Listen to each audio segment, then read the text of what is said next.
Hi friends, అందరూ ఎలా ఉన్నారు? బాగున్నారా? రేపు రాఖీ పండగ కదండి. రాఖీ పండగ కోసమని మా తమ్ముళ్ళకి నా చేతితో ఏదైనా స్వీట్ తయారు చేయాలనిపించింది. నేనైతే మైసూర్ పాక్ తయారు చేద్దామని ఒక గ్లాసు శనగపిండిని జల్లించుకొని జల్లెడ పట్టుకున్నాను. అదే గ్లాస్తో 2 కప్పుల షుగర్ తీసుకున్నాను. దానిలో షుగర్ తడిసేంత వరకు వాటర్ వేసుకున్నాను.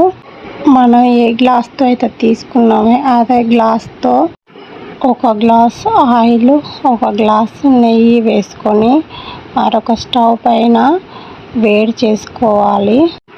షుగర్ అనేది బాగా కరిగి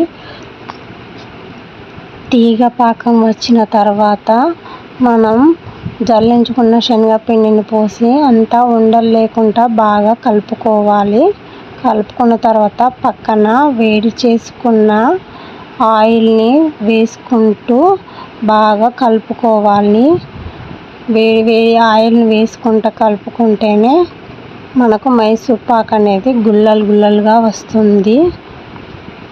ఈ విధంగా వేడి చేసుకున్న ఆయిల్ని వేసుకొని తర్వాత ఒక ప్లేట్కి నెయ్యి రాసుకొని మనం తయారు చేసుకున్న మైసూర్ పాక్ మిశ్రమాన్ని ఆ ప్లేట్లో వేసుకొని